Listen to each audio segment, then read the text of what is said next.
ایک معنی یہ بھی کیا گیا ہے کہ یہ عمدگی سے نماز نہیں پڑھتے۔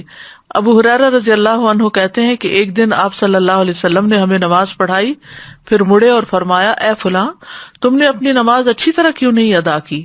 کیا نمازی کو دکھائی نہیں دیتا جب وہ نماز پڑھتا ہے کہ اس نے کس طرح نماز ادا کی؟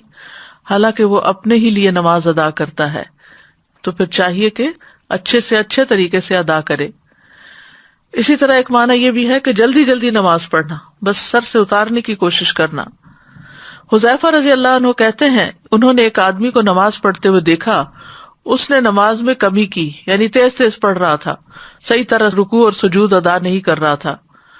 حذیفہ نے اس سے کہا، تم کتنے عرصے سے ایسی نماز ادا کر رہے ہو؟ اس نے کہا 40 سال سے۔ تو انہوں نے کہا کہ تم نے 40 سال سے کوئی نماز نہیں پڑھی، اگر تم ایسی ہی نماز پڑھتے مر جاتے تو تم محمد صلی اللہ علیہ وسلم کی ملت کے علاوہ ہی مرو گے۔ پھر کہا، بے شک ایک آدمی ہلکی نماز پڑھنے کے باوجود اسے مکمل اور اچھے طریقے سے ادا کر سکتا ہے۔ تو اصل مقصود کیا ہے کہ نماز کا پھر حق ادا کیا جائے، اطمینان سے نماز کے ارکان کو ادا کیا جائے۔ ابو ہریرہ کہتے ہیں کہ رسول اللہ صلی اللہ علیہ وسلم ایک مرتبہ مسجد تشریف لے گئے، اسی وقت ایک شخص آیا اور اس نے نماز پڑھی۔ اس کے بعد نبی صلی اللہ علیہ وسلم کو سلام کیا، آپ نے سلام کا جواب دیا اور فرمایا کہ واپس جاؤ، نماز پڑھو، کیونکہ تم نے نماز نہیں پڑھی۔ وہ لوٹ گیا، اس نے ویسے ہی نماز دوبارہ پڑھ دی جیسے پہلے پڑھی تھی۔ پھر آیا اور نبی صلی اللہ علیہ وسلم کو سلام کیا، آپ نے فرمایا واپس جاؤ، نماز پڑھو، کیونکہ تم نے نماز نہیں پڑھی۔ اس طرح 3 مرتبہ ہوا۔ پھر اس نے کہا، اس ذات کی قسم جس نے آپ کو حق کے ساتھ بھیجا ہے، میں اس سے بہتر نماز ادا نہیں کر سکتا، لہٰذا آپ مجھے سکھا دیجئے۔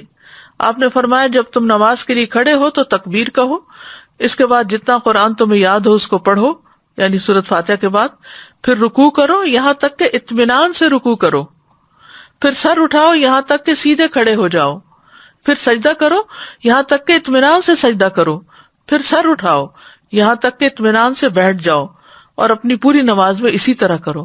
یعنی ہر رکن اس طرح ادا کرنا چاہیے کہ اس کے بعد انسان اپنی جگہ پر ٹھہر جائے سکون سے، اور پھر دوبارہ اگلا رکن ادا کرے۔